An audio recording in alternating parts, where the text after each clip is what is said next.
तो हेलो दोस्तों, आप लोगों का बहुत स्वागत है एक बार फिर से हमारे इस प्यारे से प्लेटफॉर्म पे।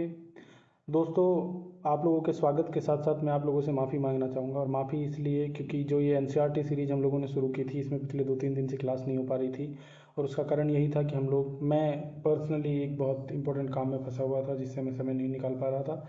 But coming forward, I promise you guys कि ये ऐसा नहीं हो रहा होगा, और इस सीरीज़ को हम जल्द से जल्द ख़त्म करने की कोशिश करेंगे।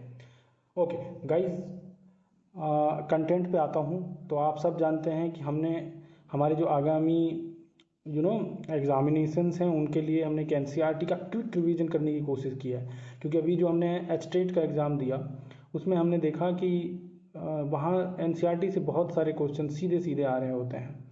तो मुझे लगा, और हमारे जितने साथी हैं जो हम लोगों को इस प्लेटफॉर्म से सपोर्ट कर रहे होते हैं, उन सबको लगा कि हमको एक बार एनसीईआरटी को रिवाइज कर लेना चाहिए। क्योंकि हमारे सामने चंडीगढ़ की जो टीचिंग की वैकेंसीज़ हैं वो हैं, फिर सीटेट है, और फिर बहुत सारे एग्ज़ाम्स हैं। इधर यूपी में भी सुपर टेट आ रहा है। तो सारी चीज़ों को देखते हुए एनसीईआरटी का एक क्विक रिवीजन ज़रूरी था। तो ये एसएसटी की एनसीईआरटी का एक क्विक रिवीजन है, जो कि मेरे अपने पर्सनल नोट्स के माध्यम से हो रहा है। यहाँ पे मैं आप लोगों को एकदम बिल्कुल ये नहीं कर रहा हूँ कि एनसीईआरटी का इस पीपीटी पे चिपका लिया और उसको रिवीजन कर लिया है। नहीं, आप लोगों को बहुत कम समय लगेगा। पहली क्लास में हमने 4 चैप्टर पढ़ लिए थे। आज हम बाकी के बचे हुए जो 8 चैप्टर हैं उसको ख़त्म करने की कोशिश करेंगे। तो मैं बता देता हूँ हम क्या पढ़ रहे हैं, वो बता देता हूँ। हम एनसीईआरटी की किताब पढ़ रहे हैं। कौन सी एनसीईआरटी की किताब पढ़ रहे हैं? हम 6th क्लास की जो हिस्ट्री की बुक है, ठीक है, वो पढ़ रहे हैं। ठीक, उसी का ये 5th चैप्टर है। कौन सा है जी? 5th chapter. ठीक है, तो आगे बढ़ते हैं, बहुत ज़्यादा समय आप लोगों का ना लेते हुए आगे बढ़ते हैं। ठीक है, तो दोस्तों, ये हम लोग इस चैप्टर को रिवाइज करने के लिए मैं आपको हमेशा ये देता हूँ कि मैरी इन द लाइब्रेरी, मतलब इसी से वो चैप्टर भी शुरू हो रहा है, तो ये हमको पूरा रिवाइज करा देता है।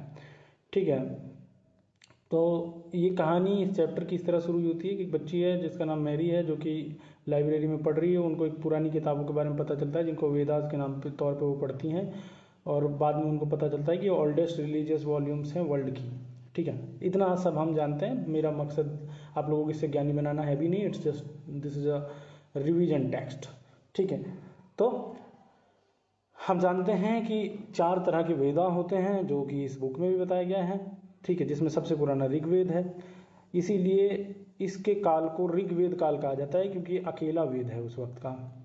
ठीक है, कब का? ये उस वक्त का अकेला वेद। बाकी ये साम्यवेद, यजुर्वेद और अथर्ववेद जो हैं, ये तीनों एक फेज में पाए जाते हैं। इसीलिए इस फेज को हम लेटर वेदिक कहते हैं, ना कि इस तरह से जैसे हम ऋग्वेद को बुलाते हैं। ये हिस्ट्री के स्टूडेंट बेहतर समझ रहे होंगे, और जो एसएसटी के स्टूडेंट हैं, इतने बड़े लेवल पर एग्जाम दे रहे हैं, वो भी समझ रहे होंगे। ठीक है, ओके, कमिंग फॉरवर्ड, अगर हम टाइमलाइन देख लेते हैं, तो टाइमलाइन में देखते हैं कि हम 3500 ईयर साल पहले क्या लगभग हम इसमें सारा का सारा फेज पढ़ते हैं। ठीक है, ये टाइम बहुत ज़रूरी है। मैं आप लोगों को जैसे जैसे सवाल आए हैं, वैसे वैसे आप लोगों को यहाँ पर बताता रहूँगा कि कहाँ पे कैसे सवाल आया है। डिक्टो सवाल आए हैं, क्योंकि मैं आजकल स्टडी कर रहा हूँ प्रीवियस ईयर के पेपर्स पे, तो मुझे याद आ रहा है। ठीक है, तो ये है। ठीक है, ये जो बुक है, अगर इसकी बात करें तो किस तरह की लिंग्विस्टिक है, किस तरह का मतलब इसमें लैंग्वेज पाई गई है, तो इंडो ईरानियन एलिमेंट्स हैं, जो कि भारतीय और पर्शियन जो सभ्यता है उसके हम मतलब उसका प्रभाव हमको इन चारों ही वेदा पे दिखता है, स्पेशली ऋग्वेद पे। ठीक है, ये हम लोगों के हिंदू समाज की सबसे बड़ी सेक्रेड बुक्स हैं, मतलब समझते हैं आप लोग सब, पुरानी बुक्स हैं। तो अब कर लेते हैं कि इसमें कंटेंट क्या है। ये लगभग 1000 हिम्स हैं इसमें, जिनको सुक्ता कहते हैं। 1000 वर्ड्स हैं जिनको सुक्ता कहते हैं। ठीक है, तो ये कैसे कंपोज हुई, इस पर अगर कोई आपसे सवाल पूछे तो क्या जवाब दीजिएगा? ठीक है, सुक्ता कहते हैं वेल सेड, वेल सेड कोई चीज़ है उसको सुक्ता कहते हैं। ठीक है, 1000 हिम्न है इसमें, और ये ऋषि की जो परंपरा थी उसके माध्यम से चली। Let me tell you guys, Rigveda का कोई रिटर्न कंटेंट नहीं है कहीं पे। ये ऐसा है कि एक ऋषि से दूसरे ऋषि से ने सुनी, उन्होंने मेमोराइज कर ली और आगे बढ़ती रही है परंपरा। इसी तरह की चीज़ें हैं। ठीक है, तो देखो ये इंटरेस्टिंग चीज़ें हैं। जैसे मैंने इस पूरी बुक का जो निचोड़ है कि इसमें कौन कौन से देवताएं उस वक्त में सबसे महत्वपूर्ण थे। आप लोग जानते हैं कि ऋग्वेद के समय में 4 देवता अलग थे, लेटर वेदिक के समय में और देवता थे जिनका प्रभुत्व माना जाता है, जिनको समाज जो है प्रभुत्व स्तर पे पूजा कर रहा था, अर्चना कर रहा था, जिनको मान रहा था, वो है। ठीक है, तो की डिटीज़ में कौन है इस वक्त में, आप देखेंगे कि इस वक्त में कौन है भाई, इस वक्त में अग्नि थे, गॉड ऑफ फायर थे।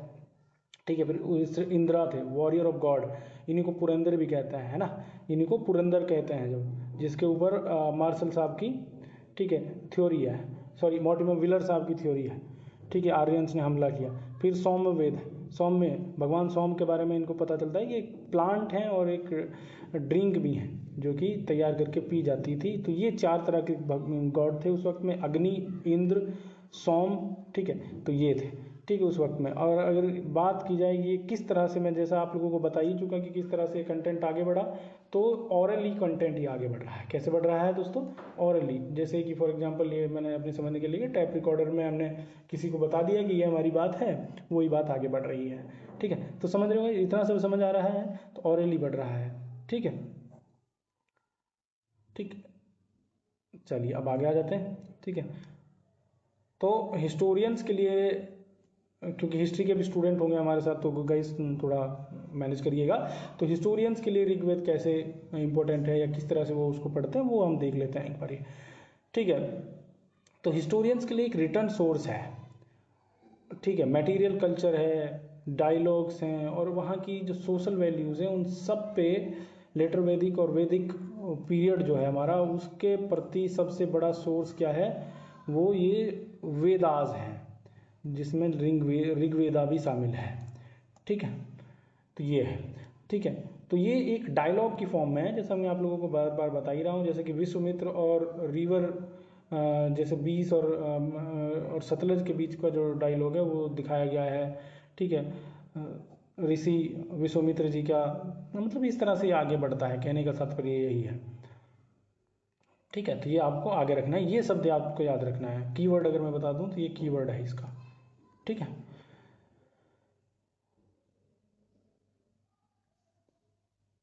ठीक है गाइस। तो उसके बाद देखते हैं कि हमको बहुत कॉमनली 2-3 चीज़ों का कंपैरिजन मिलता है। जैसे कि नदियों को उस वक्त में घोड़ों से कंपेयर किया गया है, तेज भागते हुए घोड़े, गायों का बहुत उस वक्त में इम्पोर्टेंस था। तो जिन चीज़ों से कंपेयर किया जा रहा है, हिस्ट्री के जो स्टूडेंट हैं वो जानते हैं कि जिन चीज़ों से कंपेयर किया जा रहा है, इट मीन्स कि वो चीज़ें उस वक्त के समय में, उस वक्त की सोसाइटी में इम्पोर्टेंट थी, तभी उन चीज़ों से कंपेयर भी किया जा रहा है, नहीं तो नहीं किया जा रहा होता। ठीक है, और ये सब सोशल स्टडीज़ के जितने स्टूडेंट हैं वो सभी जान रहे हैं, और बाकी के भी स्टूडेंट अब सोशल स्टडीज़ पढ़ पढ़ के जान गए होंगे कि हिस्ट्री में उन्हीं चीज़ों की बात हो रही होती है जो उस वक्त के समाज के लिए इम्पोर्टेंट थी। ठीक है, तो मैं अभी जैसे कि आप लोगों से मैंने जिक्र किया कि गाय और घोड़े और जो रथ था, इनकी क्या भूमिका थी, क्योंकि ये समाज का बहुत बड़ा, समाज को बांधने में, समाज को आगे बढ़ाने में इन तीनों ही चीज़ों की बहुत योगदान रहा उस वक्त में। ठीक है, तो जैसा कि यहाँ पे लिखा है, जैसा कि ये देखिए, घोड़ों को रथ में जोड़ के चलाया जाता था और इसी से युद्ध लड़े जाते थे। क्या लड़े जाते थे, युद्ध लड़े जाते थे।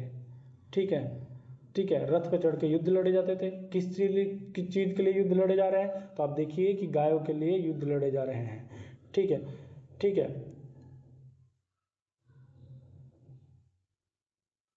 उस वक्त में ज़्यादा युद्ध ज़मीन के लिए नहीं हो रहा था जैसे आज हो रहा है, उस वक्त में गाय के लिए युद्ध हो रहा था। ठीक है, तो ये सब है। हालांकि बाद के वक्त में आप चाहेंगे कि देखेंगे कि ज़मीन के लिए और पानी दोनों के लिए ही युद्ध की भूमिका, युद्ध की जो फ्रीक्वेंसी है वो बढ़ जाती है।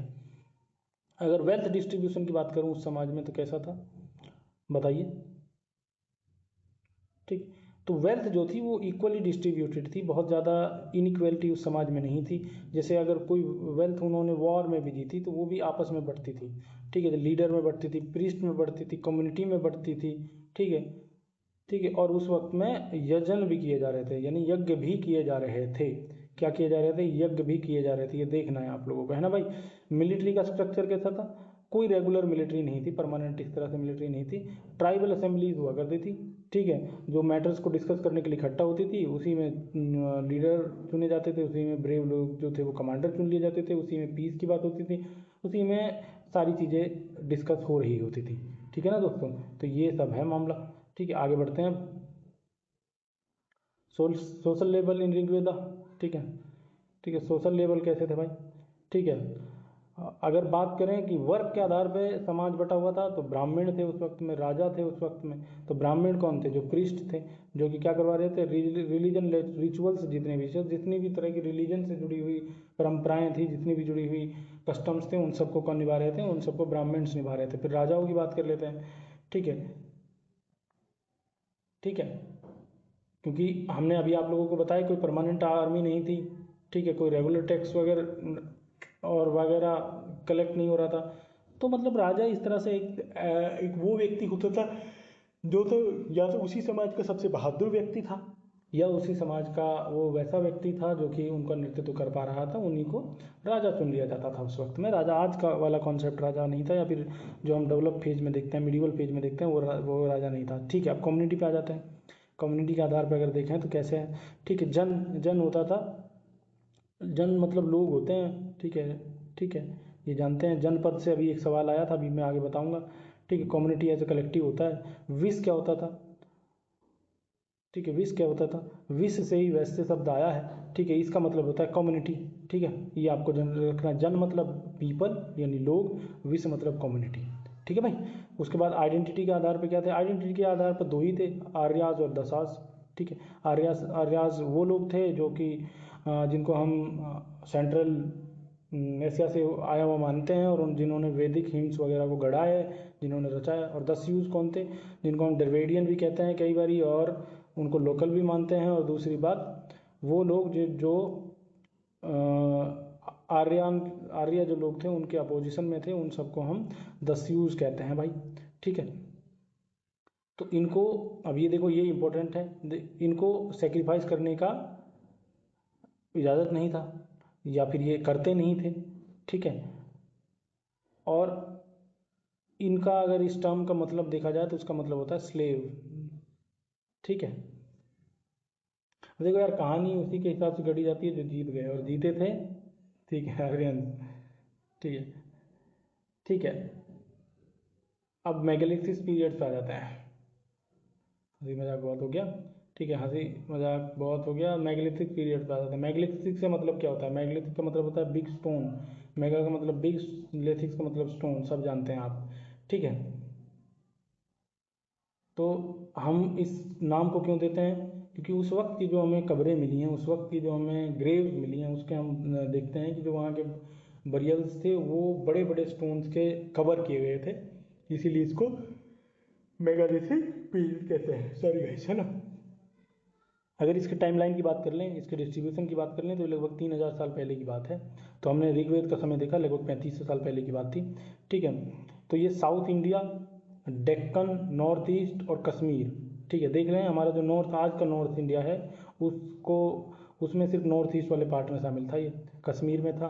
ठीक है, और साउथ इंडिया में ज़्यादा था। तो ये देखने वाली बात है कि ये साउथ इंडिया और डेक्कन के वक्त में ज़्यादा था, उसके अलावा नॉर्थ ईस्ट और कश्मीर। ठीक है, ये था। ठीक है, ठीक। तो उसके बाद में मैंने जैसा कहा कि हिस्ट्री में सब कुछ कैसे डिफाइन किया जाता है, जो सोर्सेज हमको मिले। तो अब देखो ये क्या खूबसूरत चीज़ कह रहा है, खूबसूरत चीज़ कह रहा है। आप लोग कॉमन लाइफ में भी इस चीज़ को अप्लाई करिए। देखिए कह रहा है, archaeologist determine social status by looking at the number and quality of burials goods found with skeletons. देखिए जो बाद में जो मुर्दे दफनाए जाते थे, उनके साथ जो जो उनके स्केलेटन थे, उनके साथ कितनी चीज़ें पाई जा रही हैं, किस तरह की चीज़ें हैं वो, कितनी लग्जीरियस चीज़ें हैं वो, उन सब के आधार पे हम सोशल स्टेटस को डिफाइन कर रहे हैं हिस्टोरियन यहाँ पे। देख रहे हैं कितनी खूबसूरत चीज़ है। फिर ब्रह्मगिरी की बात कर लेते हैं। ब्रह्मगिरी के बारे में यहाँ पे क्या दिया गया है? ठीक, ये एक ग्रेव की बात कर रहे हैं जो कि 33 गोल्ड बीड्स जहाँ पे मिले हैं, 33 गोल्ड बीड्स, यानी कि ये किसी रॉयल आदमी के हो गए, जिसमें कॉपर बैंगल्स मिले हैं, है ना, कौन सेल मिले हैं जिसमें। ठीक है, जब इसका कंपैरिजन हम ब्रह्मगिरी ग्रेव का जब कंपैरिजन करते हैं, हम सिंपल पोट्री जहाँ पे मिलती है, जो सिंपल ग्रेव्स हैं, जो आम आदमी की ग्रेव हैं, तो वहाँ पे सिंपल पोट्री हमको मिलती है। ठीक है, तो इससे हमको सोशल स्टेटस पता चल रहा है कि उस वक्त में भी कोई बहुत अमीर था, कोई बहुत गरीब था। ठीक है, उसके बाद में हम फैमिली बुरियल्स भी बात है, जिनको शिष्ट कहा जाता है। देखिए यहाँ शिष्ट कहा जाता है। ठीक, तो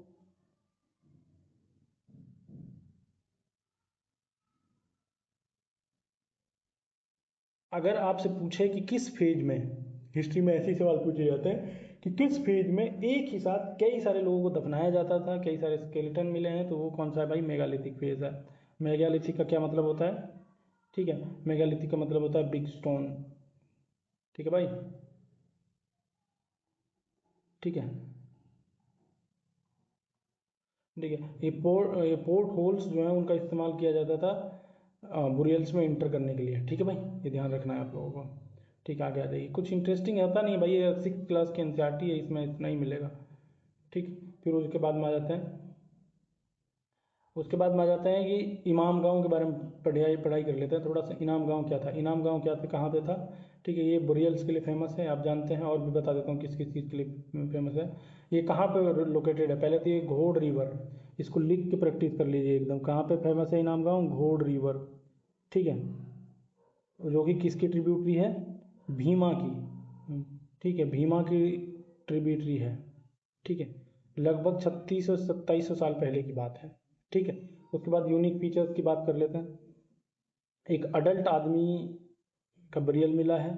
ठीक है, उसके बाद में एक 4 पैर का एक जीव मिला है, जो कि क्ले जार में था, जो कि यानी कि मिट्टी से बने हुए एक जार में था। ठीक है, और अगर इसकी बात करें तो एक बहुत स्पेसियस ग्रेवयार्ड है, जो कि लगभग 5 रूम के बराबर है। ठीक है, ठीक है। तो अब आप पूछ सकते हैं कि ये जो स्केलेटन स्केलेटन आप बार बार बोल रहे हैं, ये असल में होते क्या हैं, मतलब कैसे ये हम लोगों को मदद करते हैं? ठीक है, कैसे? मैं हालांकि पहले भी बता चुका कि अगर स्केलेटन्स के साथ में आपको बहुत सारी लग्जरियस चीज़ें मिल रही है, बहुत स्पेस से, अगर वो, सॉरी, अगर बहुत स्पेसियस वो बरियल है, तो इट मीन्स कि वो बहुत किसी अमीर आदमी की है। अगर वहाँ पे बहुत आम आदमी वाली पोट्री वगैरह मिल रही है, तो इट मीन्स कि वो किसी साधारण व्यक्ति की है। तो ये सब है, उस वक्त में चल रहा है। ठीक है, तो स्केलेटन से हमको स्टडी करने पे, अभी एक किसी क्लास में मैं देख रहा था कि एक बच्चा पूछ रहा था कि सर हम स्केलेटन से ये कैसे पता लगाते हैं कि ये जो स्केलेटन है वो पुरुष का है या महिला का? तो देखो यार, ये पेल्विक बोन के साइज की वजह से जो महिला का जो स्केलेटन होता है, वो एक पर्टिकुलर भाग पे बहुत चौड़ा या फिर बहुत बड़ा होता है, जिसमें कि चाइल्ड बेयरिंग पर्पज़ के तौर पे जो नेचर है उन्होंने ही उस पेल्विक बोन के साइज की वजह से उस पार्ट को, फीमेल को बहुत बड़ा बनाया है। ठीक है, तो अगर हम एंशियंट एनाटॉमी की बात करते हैं, तो इंडिया में एनाटॉमी की जो हिस्ट्री है बहुत कोई पुरानी, बहुत कोई नई नहीं है। ये सीधा क्वेश्चन आया है अभी, देखिए चारक। ठीक है, 2000 साल पहले ये एग्जिस्ट करते थे, इन्होंने 306 हड्डियाँ बताई हैं इंसान को। ठीक है, ये काउंट कर जाते हैं टीथ को, जॉइंट्स को और कार्टिलेजेस को, तो इसीलिए इन्होंने 360 बताई। अब बता देता हूँ क्वेश्चन क्या आया। एचटेट, आई थिंक एचटेट के टीजीटी पार्ट में सीधा सवाल था कि चारक के अनुसार कितनी इंसान शरीर में हड्डियाँ होती हैं? तो ऑप्शन में था 300, 260, ठीक है, 360, तो 360 इसका राइट आंसर है। अब ये ध्यान रखने वाली बात है, जिसमें क्या शामिल करते हैं? टीथ को शामिल करते हैं, जॉइंट्स को शामिल करते हैं और कार्टिलेजेस को शामिल करते हैं। ठीक, ये आप लोगों को ध्यान रखना है। तो ये क्वेश्चंस, ये मैं मानता हूँ कि एनसीईआरटी बहुत सिंपल, आप लोगों को लग रहा है यार ये सब तो बहुत बच्चों वाला लेवल है, बट ये रिवीजन इसलिए ज़रूरी है क्योंकि यहाँ से सीधे के सीधे फैक्ट उठा के पूछे जा रहे हैं। ठीक है, अभी इसमें एक क्वेश्चन फ्रेम है, वो प्रीवियस ईयर का टीजीटी का क्वेश्चन है, मतलब इसी साल 2026 के जून में पेपर हुआ है उसी का क्वेश्चन है। मैं अभी पीछे मैंने ऐड भी किया हुआ है। आप लोग जब, मेरे पढ़ाने का तरीका भी यही है कि पहले कंटेंट खत्म कर लेते हैं, थ्योरेटिकल पार्ट, फिर उसके बाद में आते हैं हम किस पे, उसके बाद क्वेश्चंस पे आते हैं। ठीक, तो आ जाते हैं। अगर इनाम गांव में क्या ऑक्यूपेशन था उसकी बात की जाए तो बात कर लेते हैं। ठीक है, तो यहाँ पे हमको वीट मिले हैं, बार्ले मिले हैं, राइस मिले हैं, पल्सिस मिले हैं, मिलेट्स मिले हैं। ठीक है, डोमेस्टिकेटेड एनिमल्स भी मिले हैं। भाई ये ध्यान रखने वाली चीज़ है कि इनाम गांव में हमको क्या क्या मिल रहा है, ये सब मिल रहा है इनाम गांव में हमको। ठीक है, कैटल के बोन्स मिले हैं, गोट्स के मिले हैं, हॉर्सेस के मिले हैं, क्रोकोडाइल्स के मिले हैं, टर्टल्स के मिले हैं। ठीक है, चूँकि मिक्स्ड फार्मिंग और हंटिंग इकोनॉमी की बात कर रहा है, तो ये ऑक्यूपेशन हो गया इनका। क्या हो गया? मिक्स्ड फार्मिंग और हंटिंग। यार सॉरी हैंड राइटिंग के लिए, है ना भाई? नहीं, मैं ये पीडीएफ आप लोगों को उपलब्ध करा दूंगा, नो इशूज अबाउट दैट, आप लोग ले सकते हैं इस पीडीएफ को। ठीक है, अगर दूसरी जगहों पे क्या चल रहा था हम वो उस पर डिस्कस करने पे आ जाएं एक सेकंड के लिए तो आप पाएंगे। तो ओरेकल बॉन्स पाए जाते हैं चाइना में। इन ओरेकल बॉन्स का क्या सिग्निफिकेंस था देख लेते हैं। ये लगभग 3500 साल पहले, ठीक है, जानवरों के बॉन हैं, ठीक है। ये किस काम में इस्तेमाल हो रहा है? राइटिंग और फ्यूचर को प्रिडिक्ट करने में, मतलब काला जादू और राइटिंग में इस्तेमाल हो रहे हैं, ठीक है। Kings road question on them, मतलब राजा उन पे क्या लिखते थे? अपने सवाल लिखते थे। आई हीटेड देम, एंड उनको गर्म करते थे जब तक कि वो टूट नहीं जाए। और जो टूट जाती थी तो जो क्रैक्स बनते थे उन्हीं को अंडरस्टैंड करके फ्यूचर को प्रिडिक्ट किया जाता था। यार क्या इंपॉर्टेंट कहानी है। तो ओरेकल बॉन्स का क्या कहानी है भाई? ठीक है यार, ये तो अच्छी कहानी है, इस पर एक अलग से वो पॉइंट भी बन जाता है। ओरेकल बॉन्स, ठीक है, लगभग 3500 साल पहले की कहानी है। क्या कहानी है भाई? कहानी ये है कि राजा जो होते थे वहाँ के, उनको हड्डियों पे लिखना होता था और हड्डियों को तब तक गर्म किया जाता था जब तक कि वो टूट ना जाए। और जब वो टूटती थी तो जो जॉइंट्स बनते थे, जो क्रैक्स बनते थे, उनको स्टडी किया जाता था और उन्हीं के आधार पर फिर ये अंदाज़ा लगाया जाता था कि आगे फ्यूचर में क्या होने वाला है। तो गाइस जैसा मैं बोल रहा था आप लोगों की कि जब चैप्टर खत्म हो जाएगा तो हर चैप्टर के बाद में क्वेश्चंस, 5 क्वेश्चंस होंगे, ठीक है, हर क्वेश्चन हर उसके बाद में, ठीक है। चलिए आ जाते हैं। तो दोस्तों अभी तक का ये चैप्टर आप लोगों को समझ आया, ठीक। मतलब ये 5 क्वेश्चंस ऐसे हैं जो शायद उस इस पूरे के पूरे चैप्टर के 5 सबसे इंपॉर्टेंट फैक्ट हैं जो आप लोगों को इस चैप्टर से याद रख लेना चाहिए दोस्तों, ठीक है। तो आप लोगों को वरीड करने की कोई दिक्कत नहीं है, आप लोगों को चिंतित नहीं होना है, ठीक है। आप लोग चैप्टर को पढ़िए, थ्योरेटिकल एस्पेक्ट को पढ़िए, उसके बाद में मैं आप लोगों को जस्ट 5 क्वेश्चंस में रिवाइज करा दूंगा और ये सीधे क्वेश्चन पूछे जा रहे हैं, ठीक है। Which god is describe as the god of fire? ये आई नो, ये बहुत ईजी क्वेश्चन है आप लोगों के लिए। ये भगवान अग्नि को गॉड ऑफ फायर माना जाता था ऋग्वेद में। इसके जगह पे मैं ये पूछ सकता था कि उस वक्त में कौन कौन से गॉड इंपॉर्टेंट थे, ठीक, वो पूछा भी है नीचे। The term microlith is associated with which period? बताइए माइक्रोलिथ किससे एसोसिएटेड? मैगलिथ में, मेगालिथ तो आप सबको पता चल गया, ठीक है। माइक्रोलिथ बताइए, ठीक, बताइए भाई जल्दी बताइए। तो ये मेजोलिथिक से था भाई, ठीक है। ये किससे था? मेजोलिथिक से था। पोर्ट होल्स क्या थे? Port holes in megalithic burials were likely used as, देखिए ये पॉइंट था, बहुत छोटा सा एक लिखा हुआ था लाइन के लास्ट वाले सेंटेंस में, बस बताइए जो मेगालिथिक के समय पोर्ट होल्स थे वो बुरियल्स में किस काम के लिए इस्तेमाल किए जाते थे? ड्रेनेज के तौर पे? नहीं, ये गलत है। वेंटिलेशन के तौर पे? क्या ये सही हो सकता है? ठीक, क्या ये सही हो सकता है गाइस? ठीक है। ये एंट्रेंस ऑफ सब्सिक्वेंट बुरियल्स और सेक्रीफिशियल विंडोज, ये तो गलत है। इन दो में आपको डाउट हो सकता है, बट ये भी गलत है। ये एंट्रेंस के तौर पे इस्तेमाल होते थे, ठीक है। एक दूसरे से जुड़ी हुई बुरियल्स थे, उनमें एंट्रेंस के तौर पे इस्तेमाल होते थे। और चाणक्य के अनुसार how many bones are there in human body? ये सीधा क्वेश्चन एस्टेट का क्वेश्चन है भाई, प्रीवियस ईयर का, यानी कि 26/2000, ठीक है, 2026 का एस्टेट का क्वेश्चन है ये, ठीक है, ठीक है। तो ये है, हाँ लास्ट क्वेश्चन बच गया। Which of the following was not a major deity in the Rigveda? आप बताइए, आप लोगों का कॉन्सेप्ट चेक होगा यहाँ पे कि कितने ध्यान से आप लोगों ने पढ़ा है। बताइए, क्या अग्नि ऋग्वेदिक या वैदिक समय में मेजर देवता नहीं थे? यार ये तो थे, ठीक है, तो ये तो थे। क्या विष्णु थे? इनको अंडरलाइन करके छोड़ देते हैं। इंद्र थे, मैंने बताया था पुराण, उन्हीं को पुरेंद्र कहते हैं। क्या सोम नहीं थे? सोम के बारे में बताया कि 2 चीज़ों के लिए फेमस थे, एक प्लांट भी होता था और एक क्या होता था, एक ड्रिंक भी होती थी, दोनों को ही सोम कहा जाता था, ठीक है। तो विष्णु भगवान नहीं थे, ये लेटर वैदिक पीरियड में या फिर पीछे आगे चलने वाले समय में इंपॉर्टेंट होते जाएंगे हमारे लिए। तो ये हमारे चैप्टर 1 के नोट्स थे। कुछ अगर मिसिंग है इसमें तो आप लोग बताइएगा, ठीक है। चैप्टर 6 पे आ जाते हैं। इस चैप्टर का नाम है kingdoms Kings and an early Republic, ठीक है। और तो याद दिलाने के लिए बता देता हूँ, मॉडर्न डेमोक्रेटिक वोटिंग कॉन्ट्रास्ट करता है किस तरह से, जो पुराने समय में राजा चुने जाते थे उनसे। तो यही इस चैप्टर में हम डिस्कस कर रहे होंगे, ठीक। तो ये कह रहा है क्या, ये क्या कह रहा है भाई, ठीक है, how some man becomes ruler. अब आप सवाल पूछ सकते हैं कि यार जब सब बराबर थे उस समाज की सोसाइटी में तो रूलर कैसे बन गए, फिर लोग राजा कैसे बन गए, ठीक है। तो बेसिक सी बात ये थी कि मैंने आप लोगों को बताया कि सब एक सरदारी सिस्टम लगभग था, समझाने के लिए है, हालांकि सरदार वर्ड यूज नहीं होता था, कि एक लीडर चुना जाता था जो कि उनको जब उनका कोई थोड़ा बड़ा टसल हो रहा था गायों के लिए या अलग चीज़ों के लिए, तो उन वक्त में जो उनका लीडर चुना जाता था, जो उनकी सभा में उनका नेतृत्व कर रहा था, उसी तरह के राजा हर समाज में उभरने लगे, पड़ोसी में उभरने लगे। तो अब होता क्या था कि जब इस तरह का समाज जब उभरने लगा, इस तरह की जब चीज़ें उभरने लगी, तो क्या होने लगा कि मान लीजिए कि फॉर एग्जांपल आप लोगों ने सब god of games of throne देखा होगा, तो एक किंगडम यहाँ है, एक किंगडम यहाँ है, एक किंगडम यहाँ है, ठीक, एक किंगडम यहाँ पे भी है। तो मान लीजिए इस किंगडम में सबसे शक्तिशाली ये उभर गए, तो इन्होंने क्या किया कि मैं सबसे शक्तिशाली ऊपर हूँ, ये एक रीजन है, मान लीजिए ये हमारा बिहार क्षेत्र हो गया, ये हमारा इसी सटा हुआ यूपी क्षेत्र हो गया, और सॉरी इसको मैप के तौर पे मत मानिएगा भाई, ठीक है। तो यहाँ पे भी राजा हैं, यहाँ पे भी राजा हैं।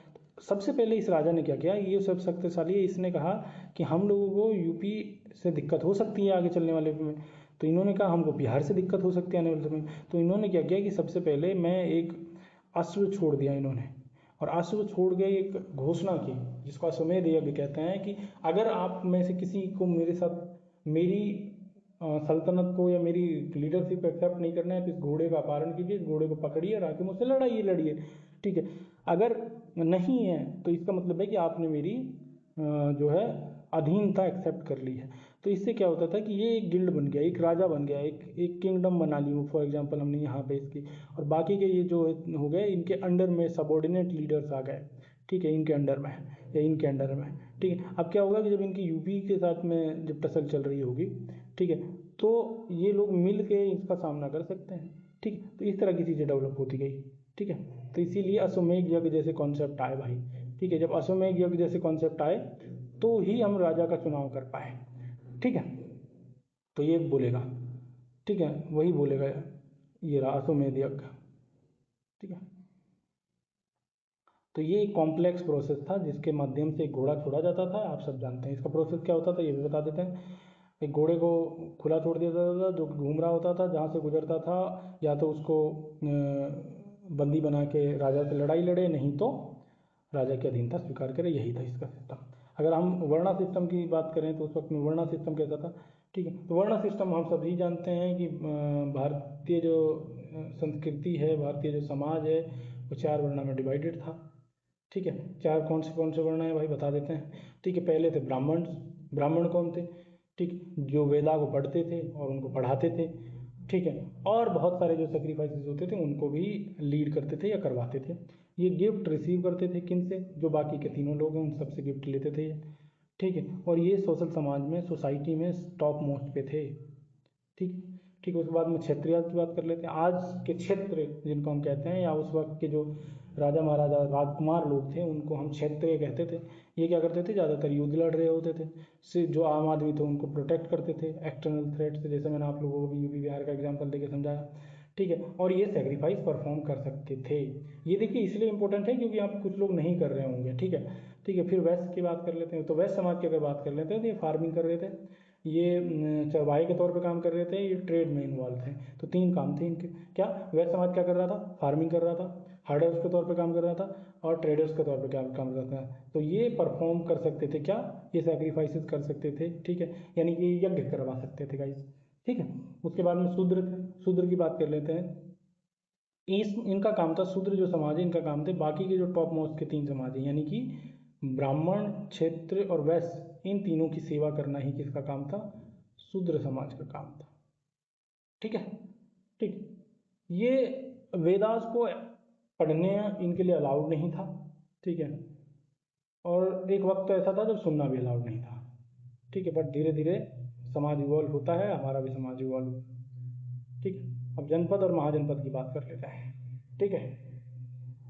जनपद, हाँ ये भी सवाल सीधा आया हुआ है, ये पीजीटी में आया है, ठीक है, ये एचटेट पीजीटी में आया है भाई, क्या आया है, एचटेट पीजीटी में आया है, ठीक है, कि जनपद किसे कहते हैं, ठीक है। जनपद क्या होता है, जनपद का मतलब होता है वो जगह जहाँ पे जन यानी कि लोगों का पहला कदम पड़ा, जन settles foot and settle down, ठीक है, ये अलग से है, ठीक है।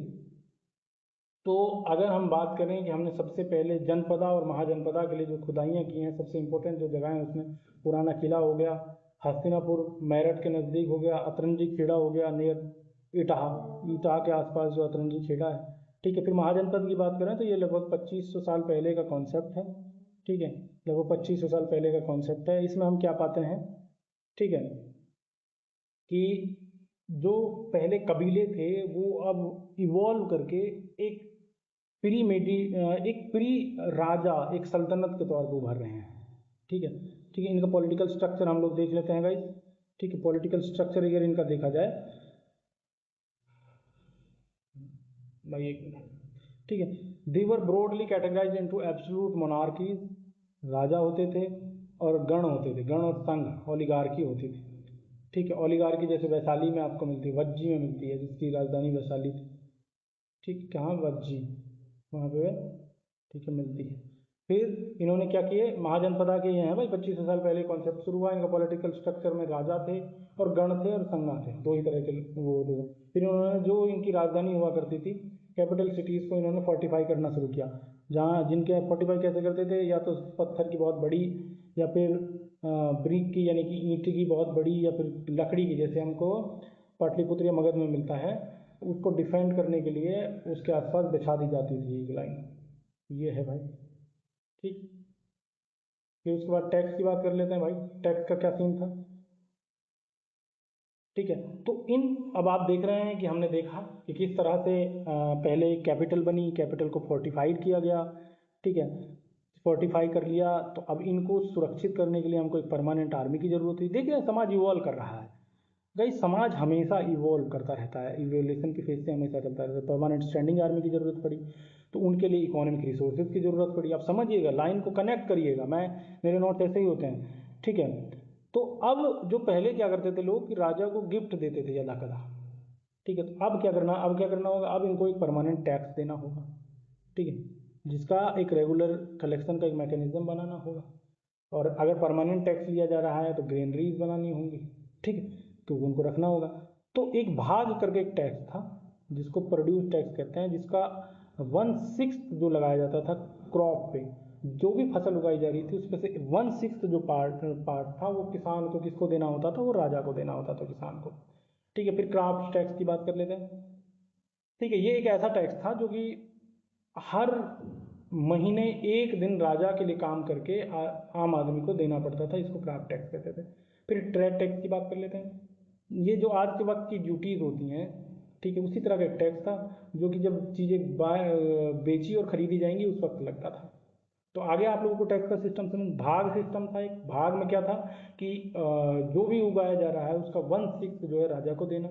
फिर क्या था, फिर भाई एक महीने एक दिन कम से कम राजा के नाम पे मजदूरी करना, कहीं ना कहीं पे जहाँ पे भी जो सल्तनत या फिर राज्य के का काम हो रहे हैं, वहाँ पे आपको जाके एक दिन का अपना मजदूरी देना होगा जाके। फिर ट्रेड टैक्स की बात कर लेते थे, जहाँ पे खरीद बिक्री हो रही है वहाँ पे ट्रेड टैक्स लगते थे ड्यूटीज़ के तौर पर। ठीक है, एग्रीकल्चर की बात कर लेते हैं। तो जब हम जनपद महाजनपद की बात करते हैं तो कुछ लोग आपको बताते हैं कि सबसे पहले कि जनपद महाजनपद का जन्म क्यों हुआ। तो जनपद महाजनपद का जन्म इसीलिए हुआ कि उस वक्त में भाई आयरन वगैरह का इन्वेंट हो गया था, तो खेती के लिए हमको भाई कौन सा लोहे का एक हल मिल गया, उसका इस्तेमाल करके हम ज़्यादा खेती करने लगे, तो ज़्यादा प्रोडक्शन बढ़ गया। इन सारी चीज़ों को बताते हैं। और लोहे का काम फिर हथियार में भी इस्तेमाल हुआ, इसीलिए मगध का इन्फ्लुएंस बढ़ा। ये सब आप आगे आगे पढ़ेंगे। ठीक है, तो आयरन प्लसोर के बारे में भी पढ़ लेते हैं। आयरन प्लसोर मतलब क्या होता है भाई, ठीक है, आयरन हल कहते हैं इसको। ठीक है, आयरन हल। ठीक है, तो पहले लकड़ी का हल इस्तेमाल हो रहा था जिसमें बहुत मेहनत लगती थी और बहुत नीचे तक वो खोद भी नहीं पाता था। ठीक है, तो इससे क्या हो रहा था कि जो सॉइल की इफेक्टिविटी थी, यानी कि जो सॉइल ज़्यादा फसल उगा सकता था वो कम फसल उगा रहा था। ठीक है, तो ये था एक कारण। ठीक है, तो अब लोहे के आने के कारण प्रोडक्टिविटी बढ़ी। मैंने जैसे आप लोगों को अभी ऊपर बताया, ट्रांसप्लांटिंग पेडी क्या है। ठीक है, तो अब पहले क्या होता था कि पहले छींट के बोया जाता था, बीज जो है छींट दिया जाता था, बीज जो है बिखेर दिया जाता था खेत में, उसके बाद वो जो है बो दिया जाता था। ठीक है, पानी वानी दे दिया जाता। अब क्या होता था, पहले पेड़ पौधे उगाए जाते हैं, जैसे आजकल आप देख रहे हैं जैसे टमाटर की फसल होती है, जैसे और भी जैसे राइस उगाया जाता है। तो इसमें क्या होता है कि पहले एक जगह पे छोटी जगह लेके पहले वहाँ पे क्या बना दिया जाता है, पहले जैसे मान लीजिए इसमें हमने सीड उगा लिए, अब यहाँ पे वो पौधा जब थोड़ा सा बड़ा हो गया तो उसको उखाड़ के यहाँ पे बड़े खेत में ले जाए हम लोग से, बड़े खेत में लगा दिया है, तो इससे प्रोडक्टिविटी बढ़ रही है। ठीक, इससे प्रोडक्टिविटी बढ़ रही है। ठीक, और ये मतलब एक अलग डिबेट है जो आप आगे आगे पढ़ेंगे, यहाँ बहुत कम दिया हुआ है इसलिए मैं बता नहीं रहा हूँ कि ये ज़्यादातर काम जो है दसाज के द्वारा किए जाते थे या फिर सबसे वर्णा में जो सबसे नीचे लोग थे उनके द्वारा किए जा रहे होते थे। ठीक, अब मगध की बात करते हैं तो हम देखते हैं कि महाजनपदों और जनपदों की जब बात होती है तो मगध उसमें सबसे ज़्यादा डोमिनेंस में रहा। ठीक है, लगभग 200 साल तक इन्होंने राज भी किया। तो क्या ऐसा कारण था जिसके कारण मगध इतना आगे बढ़ा? तो पहले बात कर लेते हैं कि मगध जो था वो गंगा या सोन नदी जो है उसके आसपास था, उसके किनारे बसा हुआ था। तो पहली बात तो वाटर इनके लिए था, वाटर ट्रांसपोर्ट के तौर पर भी इस्तेमाल होता था, ट्रेड रूट के तौर पर भी इस्तेमाल होता। दूसरी बात, ये सारी बेल्ट आप देखेंगे उस वक्त में, झारखंड, बिहार, उड़ीसा, ये जो सारा क्षेत्र आप देखेंगे आयरन और वगैरह के लिए बहुत प्रसिद्ध है। इन्हीं सब चीज़ों का इस्तेमाल करके हाई क्वालिटी के जो है वेपन बने, डेंस फॉरेस्ट जो थे उनकी सफाई कर दिया गया, टिम्बर उपलब्ध हो गया घर बनाने के लिए वार में, और एलिफेंट्स भी थे इसी क्षेत्र में जो कि वार में इस्तेमाल किए जाते थे। यही मगधा को एज दे देता है बाकी सारे जनपद या महाजनपद हो गए। ठीक है, रूलर्स की बात कर देते हैं। उसके बाद में एक और कारण जो था वो एक्सेप्शनली एम्बिशियस रूलर्स ने इसको लीड किया, जैसे कि इसमें बिंदुसार, अजातशत्रु और महापद्मनंदा हो गए। ठीक है, वज्जी की बात कर लेते हैं। मैंने वज्जी का जिक्र यहाँ पे इसलिए दिया गया है कि वो वज्जी एक गण था, यहाँ पे मोनार्की नहीं, यहाँ ओलिगार्की थी। ओलिगार्की क्या होता है? जहाँ पे कई सारे लोग मिलकर रूल करते हैं, और मोनार्की जहाँ पे एक आदमी रूल कर रहा होता है। ठीक है भाई, समझ आ रहा है? यहाँ पे वज्जी में जो था, ठीक है, ये इसीलिए यहाँ पे अलग से दिया गया है कि यहाँ पे गण था। गण मतलब, ठीक है, ठीक है, संघ था। संघ तो आजकल हर कोई समझ ही रहा है।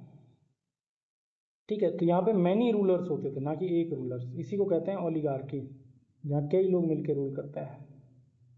एक होता है मोनार्की, मोनार्की एक राजा होता है। ठीक है, असेंबली की बात कर लेते हैं। तो यहाँ पे क्या होता था कि एक असेंबली थी जो हर चीज़ को डिसाइड करती थी। ठीक है, पब्लिक पॉलिसीज़ पर डिसीजन लेती थी, डिस्प्यूट्स पर डिसीजन लेती थी, ओपन डिस्कशंस होते थे, स्ट्रक्चर डिबेट होती थी, डेमोक्रेटिक असेंबलीज होती थी। तो इसीलिए आप सुनते होंगे कि वैशाली दुनिया का पहला क्या था? पहला डेमोक्रेटिक जगह है वैशाली। ठीक है, however women slaves and landless labours makers were strictly excluded from these assemblies. तो ये क्वेश्चन बनता है अब यहाँ से, कौन कौन? वीमेन और स्लेव और लैंडलेस लेबर्स जो थे, ये तीन तरह के लोग हैं, ये एक्सक्लूडेड थे इन सभाओं से। ठीक है, एक्सक्लूडेड थे। क्या थे भाई? एकदम एक्सक्लूडेड थे। कौन कौन थे? वीमेन, स्लेव्स और लैंडलेस लेबर, तीन तरह के लोग थे। ठीक है, अब डेमोक्रेसी की जब बात हो रही है तो और दुनिया में कोई कहीं डेमोक्रेसी थी या नहीं, ये भी हम थोड़ा आपको बता ही देते हैं। तो एक इंटरेस्टिंग सी कहानी है जो मैं आप लोगों को सुना देता हूँ। लगभग 2500 साल पहले की बात है, एथेंस में जो मॉडर्न डेमोक्रेसी जिसको कहते हैं उसकी स्थापना होती है। ठीक है, जो लगभग 200 साल चली, जैसे मगधा का रूल 200 साल चला मगध का। ठीक है, जो भी 30 साल से ऊपर के आदमी थे, ठीक है, वो फ्री थे पूरी तरह, उनको फुल सिटीजन माना जाता था। ठीक है, अब ये वुमेन, यहाँ पे भी एक एक्सेप्शन है। ठीक है, वुमेन, फॉरेनर्स और स्लेव्स, कौन कौन? विमेन, फॉरेनर्स और स्लेव्स, इनको भी इंडिपेंडेंट नहीं माना जाता था। कहाँ पे? एथेंस में। तो यही केस है हमारा वैशाली में भी, यानी कि वज्जी में भी यही है, ये चीज़ें हम देख रहे हैं लगभग। ठीक है, ठीक है गाइज, चैप्टर 6 पे आ जाते हैं, सॉरी चैप्टर 6 के क्वेश्चन आंसर्स पे आ जाते हैं। ठीक है, तो चैप्टर 6 पे what was the share of produce या भाग fix as a tax during this period, मतलब भाग के तौर पे जो फिक्स था राजा के लिए जो पार्ट दिया जाता था वो कितना था? चलिए सबको याद होगा 1/6। विच महाजनपदा वाज रिपब्लिक, गण था, ये अभी हमने लास्ट में पढ़ा। ठीक, कौन सा था बताओ भाई? वज्जी, जिसकी कैपिटल क्या थी? जिसकी कैपिटल थी वैशाली। वैशाली को इसीलिए इंडिया का, ये दुनिया का पहला डेमोक्रेटिक स्ट्रक्चर भी कहा जाता है। तो ये वज्जी था, बी होगा इसका आंसर। थर्ड पे, द कैपिटल ऑफ वज्जी संघ वाज, ठीक है, मैंने अभी पढ़ाई दिया यार, ये तो आपको वैशाली। ठीक है, थर्ड का सी हो गया। हु आर द कामकाराज, कामकारा कौन थे इन एंशिएंट इंडियन सोसाइटी, बताइए। ठीक है, बताओ भाई, और तो बताओ भाई। लैंडलेस एग्रीकल्चर लेबरर्स थे ना ये कामकाराज जिनको कहते हैं। ठीक है, which Mahajanapada was known for the producing fine quality horses. ये हालांकि आप लोगों ने पढ़ा नहीं, बट अच्छा क्वेश्चन है। सबसे अच्छी क्वालिटी या सब अच्छी किस्म के जो घोड़े थे वो कहाँ मिलते थे, ये बताना है आप लोगों को। ठीक है, ये कंबोज है, ये आप लोग आगे जाके आगे पढ़ेंगे, बहुत अच्छे है। तो भाई इस तरह से हमारे 2 चैप्टर हो गए हैं। ठीक है, ठीक है यार, 2 मिनट दो, थोड़ा सा पानी में पी लेता हूँ और एक कॉल आ रहा है।